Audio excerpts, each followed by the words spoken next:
Ongi etorri Udako Euskal Unibertsitateko 2020-2021 ikasturteko hasiera ekitaldira. ¿Qué pasará sola naiz Udako Euskal Unibertsitateko zuzendaria eta hasieran ikasturte berrirako ditugun ideiak eta lan ildo nagusiak aurkeztuko dizkizuet, ondoren gozatuko duzue Raquel Gamitoren hitzaldiaz. Eta gaur ez da egongo mokadurik bukaeran. Dana izango da tristeago, baina gutxienez presentzia badaukagu batzuk hemen, eta hori sintoma ona da. Aurreko ikasturtea koronavirusak baldintzatu du, hori argi dago. Eta badirudi aurtengoan ere hildo beretik joango garela. Egoera ez da erreza, baina UEUk 2003 urteaz geroztik garatu duen online tradizioa, online metodologia eta aukera eman digu baldintza txar hauetan ondo ateratzeko. UEUk 2016an martxan jarri zuen online eredurako metodologia bat. Eta metodologia pedagogiko horrek emaitza onak jasotzen lagundu digu. Urte honetako baldintza berezi hauetan ere bai. Zalantzari gabe lanean jarraituko dugu eta berau hobetzen eta sendotzen. Eta karta onak ditugu erronka honi aurre egiteko. Koronavirus garai honetan hezkuntza moduan denok argi ikusten dugu ze garrantzitsua dan online modua lantzea eta ganoraz. Metodologia egoki baten arabera egin behar dugu eta teknologia erabili behar dugu.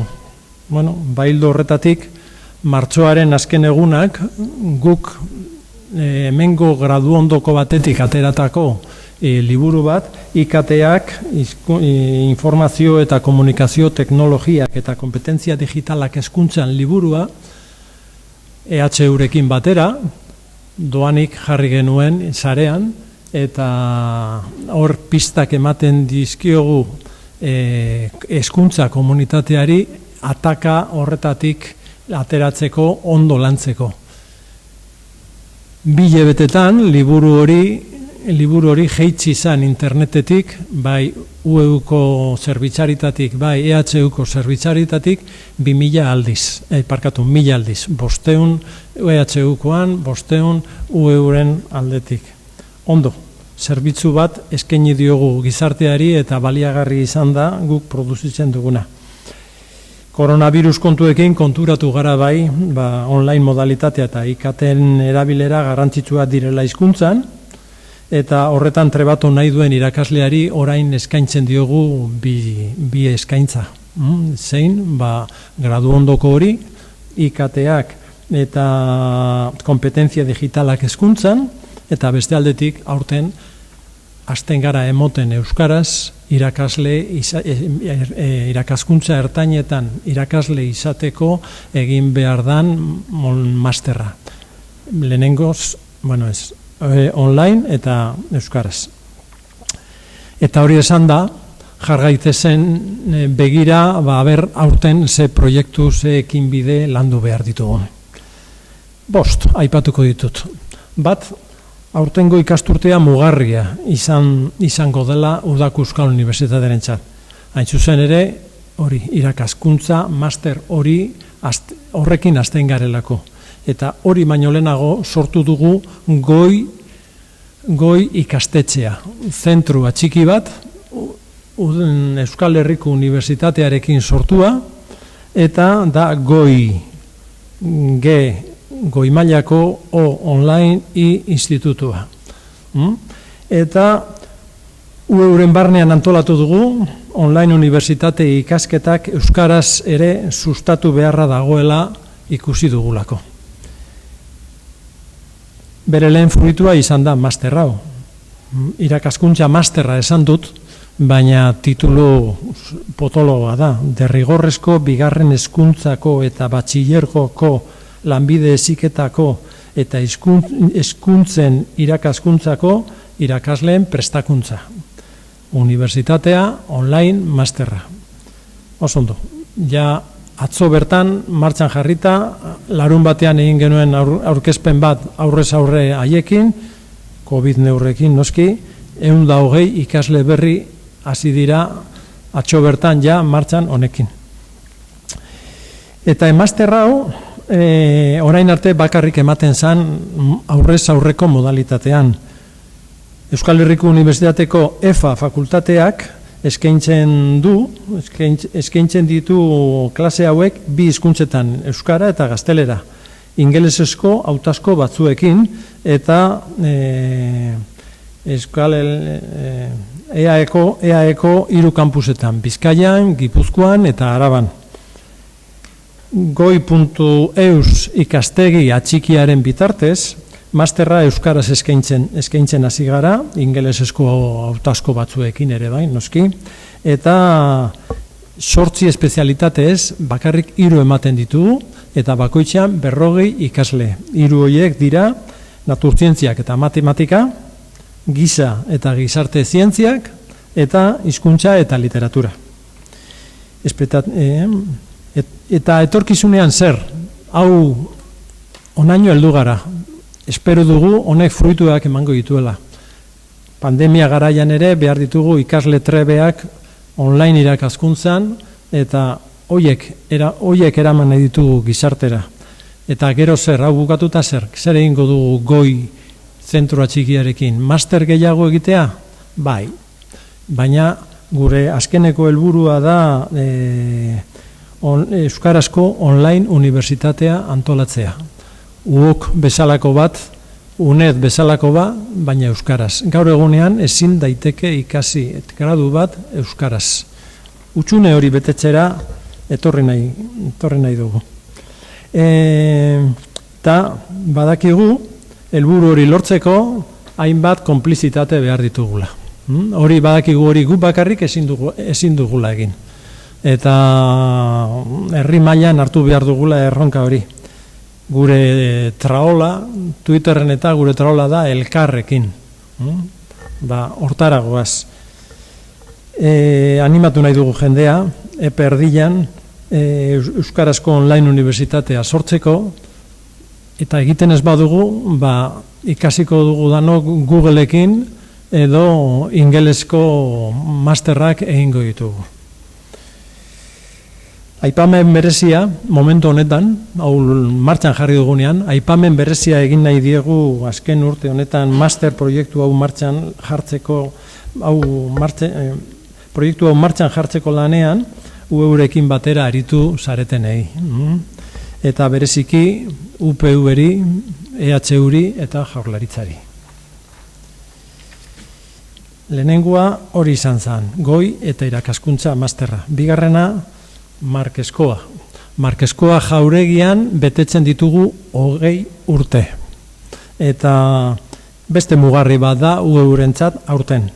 Eta momentu batean lehenago ibiltzen ginen bakarrik egiten Larraonan udako ikastaroak. Baina aukera honi esker, jauregi honi esker, hasi ginen neguko ikastaroak ematen. Gaur egunean hainbeste ikasle dauzkagu urtean zehar eta udan. Noski, eskerrak eman nahi dizkiogu Eibarko udalari, guganako konfiantza berresteagatik urte hauetan guztietan. Eta naiz eta pandemiapean egon, Markeskoari esker eta online modalitatean dugun eskarmentuari esker, gure jarduera akademikoari eutsi ahal izan dugu. Gure gizartean inoiz baino beharrezkoa baita egiten dugun guztia. Egiten dugu graduondokoak, jardunaldiak, prestakuntza iraunkorra, ikastaroak, sare sozialetan egiten dugun difusio lana. Besteak beste horiek, baina ekinbide guzti horietan, lerro horietan eskara gelditu, martxan gaude. Neurri handi batean Markeskoa jauregia esker eta online eta teknologikoki egiten ditugun ahaleginak hor daudelako. 3. puntua, beste 20 urte, ingumarenak. Inguma datu basea Euskaraz unibertsitate mailan produzitzen dan guztiaren katalogoa da Inguma, 20 urte betetzen ditu. Hasieran ematen zuen gauza anekdotiko, aventura, oso dokumentalista, baina gaur badakigu zein indarra daukan Inguma da termometro bat gure aktibitatearena unibertsitatean euskaraz, eta une honetan daukagu 11.000 egile, 2.500 liburu, 16.000 artikulu, horiek dana daude inventariatuta eta konsultagai. Eta gainera, aurten hasita, Wikipedia eta Wikidata elikatzen hasi gara. Ingumako datuak asko ikus daitezke Wikidatan, Wikipedian. Eta euskarazko tesien bilduma dan Tesiker, Eusko Jaurlaritzak, eskaintzen duen zerbitzu hori, neurri handi batean hartu du informazio asko Ingumatik eta euskaraz egiten diren tesia. Importantea da, harro gaude, euskaraz egin dira 671 tesi orain arte, ez da makala. Hoie dira innovazioa munduan, gauza berriak egiteko dira tesiak. Euskaraz 671 Tesikerren danak ere Inguman sartuta. Gero, euren oinarrietako bada komunitatea egitea. Unibertsitatean euskaraz mugitzen diren irakasleak, ikasleak, hoiekin danaekin komunitatea egitea konpartitzeka, gure lana motivazio handiagoarekin egiteko. Horretan, motivazio lan horretan, komunitatea eraikitze lan horretan, Inguma oso importantea da. Hor ikusten da, nor da nor, sointxuk gauden, arloka, eta gai konkretu bati buruz zer argitaratu dan, zer dagoen, zer konsultatu dezaken, hor daukagu. Eta modu berezian eskertu nahi diogu Bizkaiko Diputazioari, Inguma Bizkaiko Diputazioaren eskutik jaio zan, eta iraundu du urte hauetan. Eta bide batez esan beharko dugu, 20. urte betetzea ospatuko dugula azaroaren 10ean San Ignazioko Euskararen etxean, eta inbitatuta zaudetela danok, Inguma zer dan pixkat hobeto ikusteko, eta zuzenean ikusteko. 4. lan ildoa, argitalpengintza. Liburugintzaren alorrean euren helburuak argiak dira, azpiegitura bibliografikoa sortu behar dira. Arlo teknikoetan euskarazko terminologia eta sintaksia hobeto finkatzeko, eta hausnarketarako testuak gizartearen legamia izango diren testuak eta eztabaidagaiak animatzeko. Unibertsitate mailako ikasketa zein ikerketan, bibliografia zabala edukietxea ezinbesteko baldintza da, noski, eta unibertsitate eredu osasuntzu bat lortzeko. Lehenengo liburua argitaratu genuen 1975. UEUk jaiotzen da 1973an, 2 urte geroago ateratzen dira lehenengo liburuak. Eta batez beste urtero 10 liburu atera ditugu. 452 liburu atera ditugu orain arte. 452 liburu ikusiko dituzu Inguman zerrendan UEUk sortu dituenak. Eta momentu honetan gure babesa argitalpen politika hori mantentzeko dira Bizkaiko Diputazioa eta Euskal Herriko Unibertsitatea. Eta Eusko Jaurlaritzako proiektu nagusian ere bai. Goi ikastetxea, irakaskuntza, masterra, markeskoak 20 urte, Ingumak beste 20, argitalpen gintza, eta gainera, ikerketa euskeraz. Aipatuko dudan azken puntua, 2016tik ari gara inbertitzen fuerte alor honetan, uste dugu euskara ez dela bakarrik egon behar unibertsitatean irakaskuntzan, gure ikasleak hobeto ikas dezaten, hobeto motibatuta egon daitezen, guk ziurtatu behar dugu ikerketa ere euskeraz egiten dela, erreferentzia, eredua, bale? Hortaz kezkatuta, aurten bertan egin dugu udako ikastaroen sarrera itzaldia, sarrera ekitaldia, ez egun bakar batean, baizik eta hilabete batean zehar, gai horri buruz gogoeta egiteko. Zientziak eta euskara.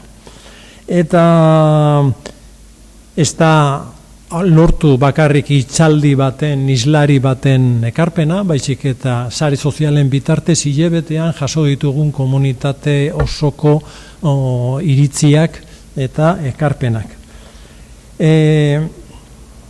Eta, bueno,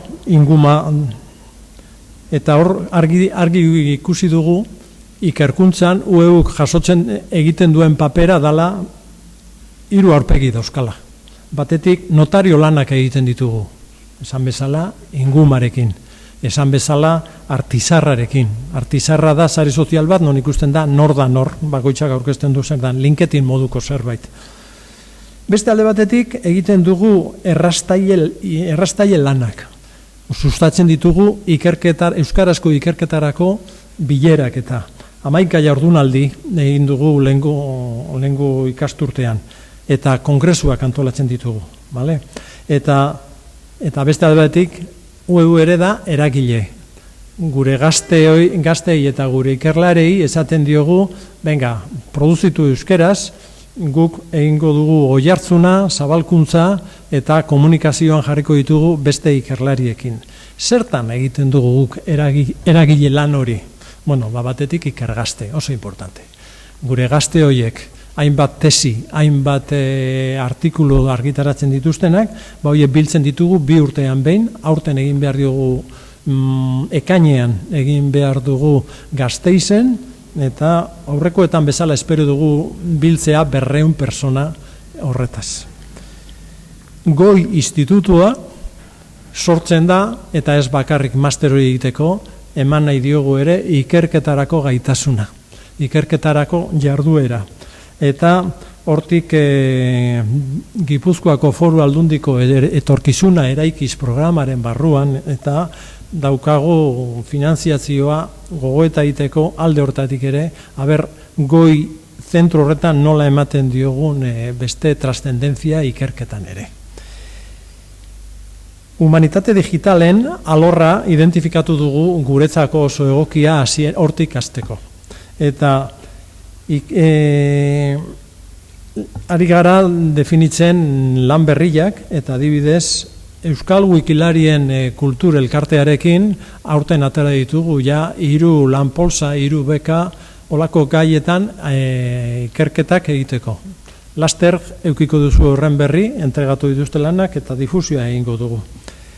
Besterik gabe, egingo dugu horren aurkezpena abenduaren 18an, Errenterian egingo dan jardunaldi berezi bat humanitate digitalei buruz eta euskara eta hor lan horiek aurkeztuko dira, baina Errenterian antolatzen ari gara pixkat gune bat, mintegi bat humanitate digitalen gaiak aztertzeko, torrekua eraikinean. Eta azkenik, aipatzekoa dira baita, Eibarko udalarekin ateratzen dugun Juan San Martin beka, eta Errenteriako udalarekin ateratzen dugun Koldo Michelena beka. Deialdiak orain indarrean daude, laster bukatuko dira epeak, horti daga. Bueno, listo, nik aurkeztu dizkizuet gure lan arlo nagusiak zeintzu diren, eta horiek ez dira bakarrak, zorionez hori ez dira bakarrak, gehiago dauzkagu. Nagusiak, UEU egitasmoa bete-beteta baitator. Eta ikusi duzuenez, UEUren elkarlanearen filosofia sustatzen dugu. Eta gure traola da elkarrekin, beste instituzioekin, beste elkarrekin lan egin nahi dugu. Bale? Listo, hau da gure asmoa aurten egiteko, ikasturte berrian egiteko, eta orain, aurkeztu behar dizuet, Rafael Gamito Ilarreta. Berak emango du oraingo sarrera itzaldia. Raquel Arrasatearra da, 84koa, eta hizkuntza zientzien dotorea, izan du Raquel Gamito Ilarreta, eta da Raquel Gamito Gómez, parkatu. Vale. Euskal Herriko Unibertsitateko Hezkuntza eta Kirol Fakultateko irakaslea da, eta IKSI ikerketa taldeko kidea. Hezkuntza, teknologia berriak, teknologia hezigarria eta gaitasun digitala dira bere ikerketarako, bere lan jarduerako gaiak, nagusiak. UEUko lankide ohia da, hemen etxe honetan lan egin zenuen, eta gaur egun UEUkidea ere, ez hori bakarrik, UEUko pedagogiako sailburua da, eta online ikastaroetako irakaslea. Raquel, hitza zurea da.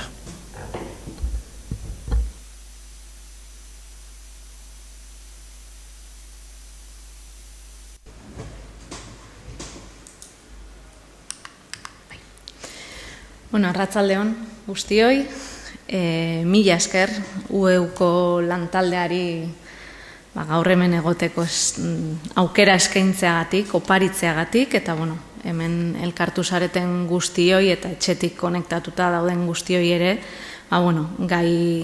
gaiarekiko interesa erakusteagatik. Gaurko hitzaldiaren izenburua galdera bat da. Eta gaurko hitzaldiaren helburua izango da galdera horren erantzuna bilatzea. Online irakatsi dugu pandemia garai honetan edo aldiz egin duguna izan da online biziraun. 2020ko martxoaren 9an Eusko Jaurlaritzako Hezkuntza Sailak Gasteizko hezkuntza zentro guztiak ixtea erabaki zuen. Jende pilaketak eta koronavirusaren edapena saihesteko asmoz. Neurria Araba osora zabaldu zen martxoaren 11an eta hurrengo egunean Euskal Autonomia Erkidego osora. Hasiera batean agindu horrek edo arau horrek 15 eguneko iraupena zuen, baina gerora, martxoaren 14an etorri zen, ezarri zen alarma egoerak, hezkuntza zentroak ikasturte amaiera arte itxita mantentzera behartu zuen. Hau da, tarte txiki batean, egun gutxiko tarte batean, ordura arte ezagutzen genuen betiko aurrez aurreko hezkuntza sistema hori erabat gelditu zen, bere horretan gelditu zen.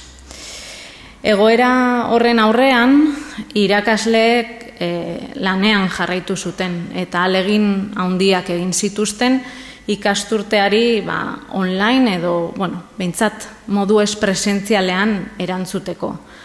Kasu askotan irakasleen jarrera eredugarria izan da eta hemendik uste dute esan beharra dagoela erakutsi duten bokazioa txalogarria dela, ez? Ordutegi gabe lan egin dute, beti ikaslei ahalik eta proposamen egokienak eskaintzeko, mezu uholdeak erantzun dituzte, erabat ez ezagunak ziren askotariko egoerei erantzun diete, egun batetik bestera tresna berriak erabiltzen ikasi dute, eta abar luze bat. 2020 ikasturte amaieran, atxeden hartu beharrean, gure hezkuntza profesionalek eraman zuten oporretara, euren oporretako bidelagun bezala, motxilan, zalantza, galdera eta erronka handiak. Eta momentu honetan, ikasturte hasieran murgilduta gauden momentu honetan, oraindik ere ezin egona nagusitzen da hezkuntza komunitatean. Agertoki berri eta aldakor baten aurrean gaude eta horrek kezka eta beldur ugari sortzen ditu. Zeintzuk izan behar diren protokoloaren ezaugarriak, ordutegiak nola moldatu, geletako ratioak, burbuila sozialak, zer egin, positibo bat identifikatzen denean. Gaurko tarte honetan, COVID-ak sortutako egoera ezoikoaren 2 momentu jarriko ditugu hitzaldi honen erdigunean. Eta online irakaskuntzarekin lotzen saiatuko gara. Nola erantzun duen hezkuntza komunitateak egoera honen aurrean, eta horrek sortu dituen galderak eta erronkak. Azken finean, mundu mailako pandemia honek betiko hezkuntza eredua pixkat kolokan jarri du, eta era berean aspaldiko ahulguneak mahai gainean jarri dizkigu. Orain arte agian denbora gutxi izan dugu guzti honi buruz pentsatzeko, guzti honi buruz hausnartzeko, lan nahikoa izan dugulako ezoiko egoerari nolabait erantzuten. Baina tarte hau aprobetxatu nahiko nuke, birusak hezkuntzari buruz hausnartzeko oparitu digun aukera hori aprobetxatzeko, eta galderetatik abiatu, zalantza horietatik abiatu, etorkizuneko gakoak identifikatzeko. Hortaz, gaurko asmoa da, erantzunak eta erronka horiek mahai gainean jarri. Eta horretarako, gaurko gure abiapuntua izango dira bi galdera. Alde batetik, online irakatsi dugu, edo online biziraun dugu, eta bestetik, bigarrena, zeintzuk dira gure hezkuntza sistemaren online erronkak.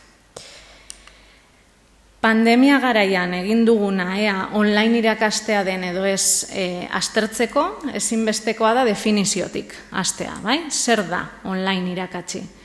Adituek diote online irakastea dela, online irakaskuntza dela internet bidez gauzatzen den eta ondorioz aurrez aurre egotea eskatzen ez duen hezkuntza jarduera bat. Hori kontuan hartuta, agian esan dezakegu, baietz, gure hezkuntza sistema aritu dala online, pasa diren hilabete hauetan. Baina definizioa pixkatxo bat sakontzen badugu, eta hezkuntza jarduera mota honen berezko ezaugarriak zerrendatzen baitugu, konturatuko gara kasu askotan benetako online irakaskuntzatik zertxo bait urrun gelditu garela. Lehendabizi, online irakaskuntzaren gako edo oinarrietako bat, azpimagarriena agian da, hezkuntza jarduera testuinguru sozial bati lotutako gaitasunen garapenera bideratuta egon behar dela. Gaitasunei eman behar zaiola garrantzia. Horretarako, ezinbestekoa da edukiak, jarduerak eta baita esperientziak taldean partekatzea. Zergatik, interakzioa eta lankidetza direlako online irakaskuntzaren funtsesko osagaiak, oinarrizkoak. Eta horretarako, guzti hori bermatzeko, irakaslearen lanak izan behar dira batetik ikaskuntza egoerak gidatu, eta bestetik ikasleen jarraipena egitea. Oinarri horiek betetzen dituen irakaskuntza moldea martxan jartzeko, ezinbestekoa dugu 3 alderdi kontuan hartzea, eta ez bakarrik kontuan hartzea, etengabe lantzea eta garatzen jarraitzea.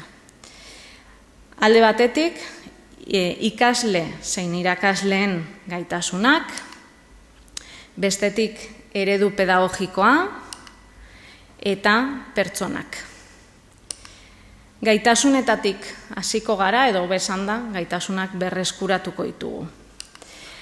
Argi dago mundua, gaur egungo mundua, etengabe transformazio prozesu batean dagoela. Eta horrek bizitzarako gaitasunak garatzearen beharra sortu duela. Horregatik, funtseskoa da gure hezkuntza jarduera gaitasunen garapenera bideratzea. Hori izatea gure helburua. Prozesu horretan ikasleak protagonista izan behar dira. Eta modu aktiboan parte hartzaileek izan behar dira. Euren ikaskuntza prozesuaren parte izan behar dira. Zertarako ikasteko. Ikasten ikastaren gaitasuna garatzea, gaur egun, eta dugun testu inguru honi zein etorkizunean eduki dezakegun testu inguruari erantzuteko, bere bizikoa da. Nola ikasten da ikasten, ez? Arazo egoera errealei erantzunez. Ikaslei arazo egoera errealak proposatu behar zaizkie, eta horrela, besteak beste, ikasteko gaitasuna garatzeko aukera izango dute. Horretarako, arazo erreal hoiei erantzuteko ikasleak informazioa bilatu beharko du, aukeratu, aztertu, sintetizatu, guzti hori egiteko estrategiak garatu beharko ditu, eta horrela, indartuko ditu, behaketa, hausnarketa, praktika, lankidetza, berrikuntza. Modu horretan, ikasleek, eta kasu honetan berdin da, aurrez aurre edo online egon, baina modu horretan bideratzen badugu gure irakaskuntza, ikasleek aukera izango dute pixkanaka euren ikas prozesua kudeatzeko eta horretarako autonomia garatzeko. Aukera hori eskaintzen zaie pixkanaka hori lortzeko. Guzti hau, aipatutako kontu guzti hauek ez dira inondik inora berezko gaitasunak. Ez da hilabete eskas batean lortu daiteken zeozer. Gaitasunak denboran zehar eta oso pixkanaka garatu behar dira. Trebetasun horiek denbora behar dute. Eta kontran egin duguna izan da itxialdian ikaslei eskatu arduratsuak, helduak, autonomoak izatea. Eta kasu askotan, ez dut esaten guztietan, baina kasu askotan hori eskatu zaie aurretik hori garatzeko aukera eskaini gabe. Jaso duten hezkuntza eredua, beste oinarri batzuk izan dituelako, adibidez, edukietan oinarrituta egon delako. Beraz, hezkuntza eredua kolokan, edo zalantzan jartzeko unea iritsi da, eta gure lehengo erronka izan behar da, jakintza praktikoak eta gaitasunen garapenean oinarrituta dagoen ikaskuntza eskaintzea, edo hori eraikitzen hastea. Gainera, bada bizitzarako funtsezko gaitasuna izateaz gain, online testu inguruan aritzeko bere biziko garrantzia duen beste gaitasun bat, eta da konpetentzia digitala. Konpetentzia digitala ez da bakarrik ordenagailu bat pizteko zer egin behar den jakitea. Hori baino pixkat komplikatuagoa da. Eta Discomp markoaren arabera, kompetentzia digitala definitzen duen markoaren arabera, digitalki kompetentea izatea da, informazioa bilatzeko, ebaluatzeko eta berreskuratzeko gai izatea. Komunikazio egoeretan parte hartzeko eta bide ezberdinen bitartez lankidetzan aritzeko gai izatea. Eduki digitalak sortzeko eta partekatzeko gai izatea. Gailuak, datu pertsonalak, osasuna eta baita ingurugiroa ere babesteko gai izatea. Eta arazoen ebazpenerako estrategia digitalak diseinatzeko eta garatzeko gai izatea.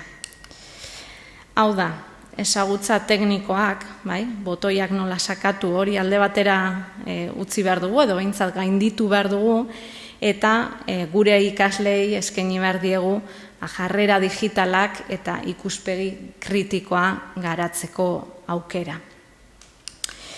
Zentzu horretan, badakigu gure inguruko haur eta gaztek gailu digitalak erabiltzen dituztela etengabe, batez ere aisialdirako. Baina nire galdera da, gure ikasleak digitalki lan egiteko prest daude? Bueno, adituek diote, eta nire esperientziak dio, oraindik esparru digitalean lan asko dagoela egiteke. Oraindik bidea dugula, benetako gaitasun digitala bermatzeko. Era berean, gaitasunekin jarraituz, irakaskuntza moldea gaitasunetara bideratzeko, irakasleen gaitasunei ere erreparatu behar zaie. Irakasleak etengabe eguneratu behar dira, eta horren arrazoia da momentuko errealitateari erantzun behar diotelako. Eguneratuta errealitatearekin bat egiteko. Gainera, irakaslea online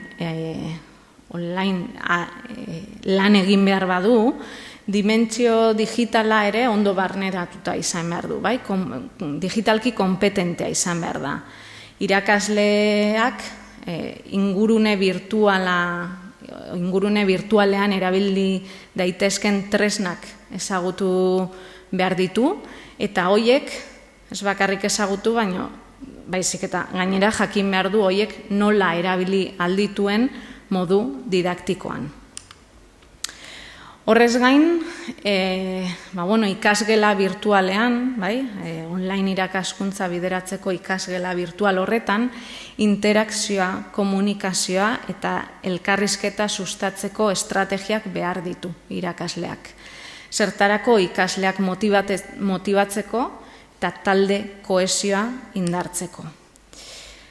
Komunikazioan ezinbestekoa da gertutasuna erakustea.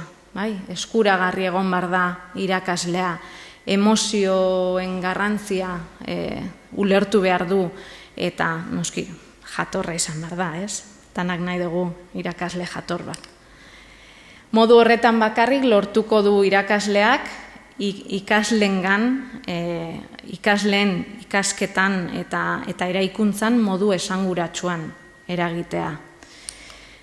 Baina galdera da, gure irakasleak digitalak dira. Ikaslekin gertatzen den bezala, honetan ere erantzuna negatiboa da. Ikerketa ugarik adierazi dute denbora luzean zehar irakasleen konpetentzia digitalaren maila nahiko bajua dela eta horrek ardura handia sortzen duela hezkuntza komunitatean. Beraz, bigarren erronka, gaur gainean jartzen dugun bigarren erronka da, ikasleen zein irakasleen kompetentzia digitala sakontzea, indartzea. Kalitatezko online irakaskuntza bermatzeko, etengabe landu eta garatu behar den bigarren alderdi hori da eredu pedagogikoa. Eredu pedagogiko bat beti ikuspegi kritikotik eraiki behar da. Hezkuntza jarduera zehazteko eta arrazoitzeko modu kritikoan. Ondorioz, ezinbestean eredu bat eraikitzen dugunean jaso behar dira metodologiaren ezaugarriak, ikasgela virtualaren ezaugarriak eta ebaluazioaren ezaugarriak. Eta eredu hori baldin bada online irakaskuntzarako, ezinbestekoa izango da hori guztiak zehazterakoan orain arte azaldutako alderdi eta ezaugarri guzti horiek kontuan hartzea. Adibidez, metodologiari dagokionez, eredu horrek egin behar dut edukien transmisio hutsa gainditu, eta metodologia aktiboen alde egin. Horrek eskatzen du, azpimarratzea ikaskuntzaren alderdi soziala, eta diskurso didaktikoaren beharra. Gainera, garrantzitsua da ere, eta hau askotan hasten zaigu, batez ere online ari garenean, komunikazio informalerako tartetxo bat ere, espazio bat eskaintzea. Online gaudenean ere behar ditugu lotura sozialak eta emozionalak, eta hoien bitartez ere ikasten dugu. Gogoratu behar da beti, naiz eta online aritu, online irakaskuntza beti ez dala autoikaskuntza, edo ez duela beti autoikaskuntza izan behar. Eta ikaslea ez dela bakarrik sentitu behar. Agian bai fizikoki, baina bestela ez. Ikasgela virtualari dagokionez, egitura zein diseinuan olakoa izan behar den jaso behar du eredu horrek. Zehazten ditugunean, gure ereduaren kontu guztiak, ikasgela virtualaren ezaugarriak ere jaso behar dira. Eta beti, diseinu unibertsala eta inklusio praktikak bermatu behar ditu horren bitartez. Garrantzitsua da ere, nola baiteko hausnarketa, ze baliabide ditugun ikasgela virtual horretan aritzeko eta zeintzuk erabiliko ditugun adostea. Adostea beti ikuspegi hezitzaietik, ikuspegi didaktikotik. Modu horretan lortuko duguna izango da, lan egiteko modu bateratu bat eta ez zoratzea ikasleak etengabe moldatu behar diala irakasle bakoitzaren egitura propioari eta lan egiteko modu bitxiari, ez? Era berean, ebaluazioari ere, arretaz begiratu behar zaio. Eredu pedagogikoak jaso behar ditu edo referentzia egin behar dio bai ezagutzen eta baita gaitasunen ebaluazioari. Eta hori egiterakoan, lehen esan bezala, ezinbestekoa da online testu inguruaren eta online ikaskuntzaren berezko ezaugarriak kontuan hartzea. Guzti hau esan ostean, argi dago, behar dugula, eredu bat, online ari garenean horren beharra dugula, baina pandemia garai honetan online aritu diren irakasle guztiek izan dute horrelakorik. Honetan ere erantzuna negatiboa da, eta ikerketen emaitzek aspalditik aldarrikatzen dute irakaskuntza virtuala gidatzeko marko bat behar dugula. Jarraibideak behar ditugula online testu ingururako metodologiak eraikitzeko eta tresna didaktiko egokiak eskaintzeko. Beraz, hirugarren erronka, horixe bera da. Online irakaskuntzarako erreferentziazko eredu pedagogikoak sortzea, behar ditugu. Eta horren adibide da UEUren online irakaskuntzarako eredu pedagogikoa. Lehen hasi zarenean hau kontatzen esaten kenduko dit kontatu behar dudan. UEU 2004an, zuk esan duzu 3an, gero eztabaidatuko dugu. Hasi zen irakaskuntza telematikoaren bitartez, euskarazko eskaintza akademikoa zabaltzen, Erronkari erantzutea zen erreza izan, inundik inora, baina ilusioz ekin zion UEUk, beti bezala, eta bidea eginez ikasi du. Bidean lortutako esperientzia eta ezagutzei esker, 2013an online irakaskuntzarako eredu pedagogiko propioa eraiki zuen. Besteak beste, Abelen ekarpenarekin. Bertan, eredu horretan, jaso ziren eta jasotzen dira gaur egun ere, online ikastaroek bete behar dituzten gutxieneko ezaugarriak, eta prozedurak. Eta horrela, UEUk nahi duena da eredu horren bitartez, erakundearen koherentzia metodologikoa ziurtatzea. Ordundik, eredua, progresiboki, esartzen joan da, ikastaro ezberdinetan, eta horrekin batera, ereduaren etengabeko ebaluazioa eginda. Momentu oro, momentuko garai eta behar berrietara egokitzeko. Emaitzak, eta lehen Kepak esan duen bezala, positiboak dira, zalantzarik gabe. Alde batetik, UEUk online irakaskuntzarako eredu pedagogiko propioa du, gaurkotua, eta hori martxan jartzeko gainera lantresnak eraiki dira. Alde batetik, UEUrekin lan egingo duten irakaslentzako formakuntza diseinatu da, gida ere badago eta eskaintzen da, eta ikastaroak ebaluatzeko eta hobetzeko matrizea ere eraikita dago eta erabiltzen da. Guzti horrek ahalbidetu du kalitatezko online eskaintza bat egitea, eta besteak beste, eta adibide potolo bezala, IKTak eta hezkuntza oinarri duen gradu ondokoa eta hasi berri den irakasleen prestakuntzarako unibertsitate masterra, biak online eskaintzen direnak. Eta orain aurkeztutako UEUren online irakaskuntzarako eredu horrek ondo jasotzen duen bezala, hezkuntza jarduera oro pertsonengan zentratu behar da, eta horien garapen integrala sustatu behar du. Horregatik, online irakaskuntzan zaindu beharreko hirugarren alderdia hori da, pertsonak.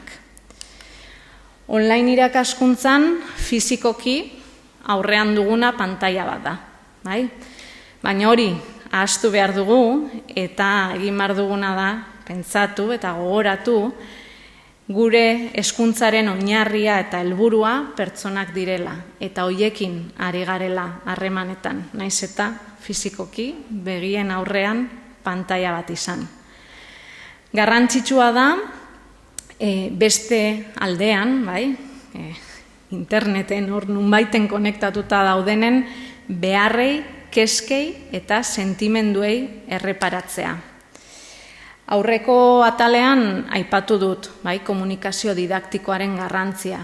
Komunikazio soziala ere beharrezkoa da irakaskuntza eta ikaskuntza prozesuetan, eta online ari garenean baita. Komunikazio sozialaren bitartez, elkarbizitzarako gaitasunak, jarrerak eta balioak sustatzen ditugu eta ondorioz beharrezkoak ditugu. Pandemian zehar alderdi horri erreparatu zaion edo ez aztertzeko, oraingoan ez dut galdera bat proposatuko, oraingoan anekdota txiki bat kontatuko dizuet. Itxialdian nire ikasleen urduritasuna eta antzietatea oso nabaria zen. Oso hasieran agian ez horren beste, hartu zuten lehenengo astea, oporrak, baina gero okertzen joan zen kontua. Horregatik, saioetan edo tutoretzetan, nire lehenengo galdera beti izan ze moduz.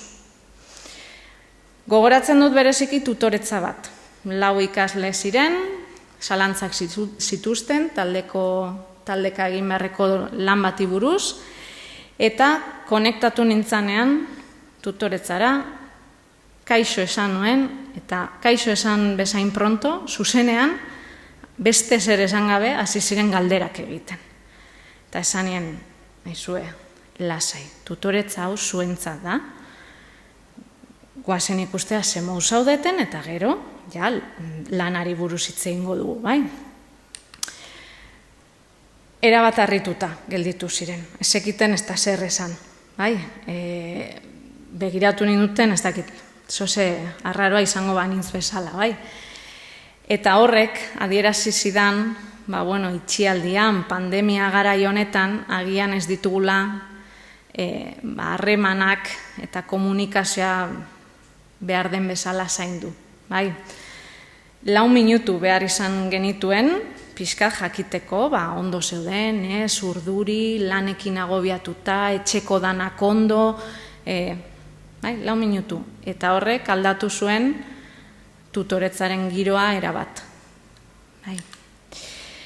Beraz, azken erronka eta garrantzitsua, ez bada garrantzitsuena, online gaudenean ere, irakasle zein ikasleak pertsona garela gogoratu behar dugu eta alderdi emozionala eta soziala zaindu behar dugu. Txapa hau amaitzeko, ilundu aurretik, hasierako galderak berreskuratuko ditugu eta uste dut orain modu errazean erantzuteko gai izango garela.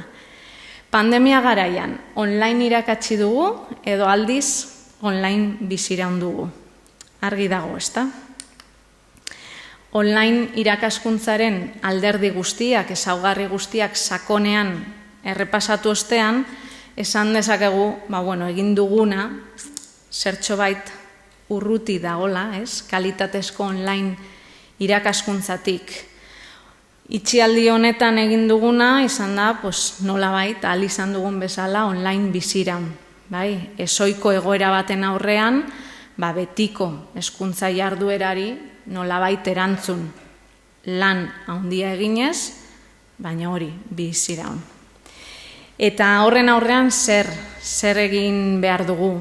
Esperientziatik ikasi, eta etorkizuna hobetzeko erronkak mahai gainean jarri, gaur egin dugun bezala. Online irakaskuntzaren kasuan, gogoratzen ditugu, 4 dira hemen identifikatu ditugunak. Lehendabizikoa, gure hezkuntza sistema birpentsatu behar dugula, eta gaitasunetan oinarritutako hezkuntza bat eraikitzen hasi behar garela. Ikasleen, zein irakasleen konpetentzia digitala areagotzeko formazioa eskaini behar dugu. Online irakaskuntzarako ereduak eta jarraibideak eskaini behar dira, UEUk aspalditik egiten duen bezala.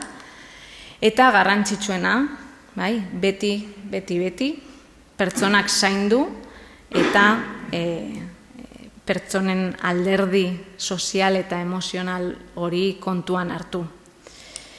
Ziur nago, hemendik aurrera ere, elkarlanean, hezkuntza komunitateak beti egin duen bezala, elkarlanean aurrera jarraituko dugula, erronka guzti hauei eta etorriko direnei erantzungo diogula, eta horrela lortuko dugula gure hezkuntza sistema indartzen jarraitzea. Egoera agian ez da aproposena, hitz egite alderdi sozialari buruz horrela banatuta zaudetenean, baina jarrera eta lan egiteko indarra bai dela aproposena. Eskerrik asko, eta ez dakit galderentzako, ekarpenentzako tarterik dugun, edo ez. Ez.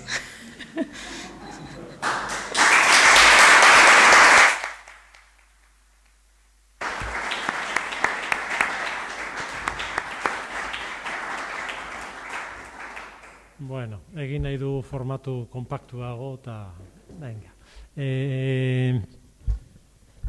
Hasieran esan dudan bezala, mokadua ere ez daukagu gaur, baldintza direla eta, koronavirus baldintza direla eta, ez dugu egiten. Ia dator...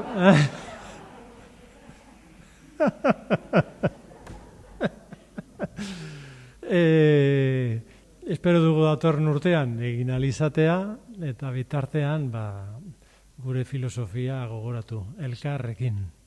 Erronka oso ederra dauzkagu, bai online irakaskuntzan, eta denon artean atera beharko ditugu aurrera.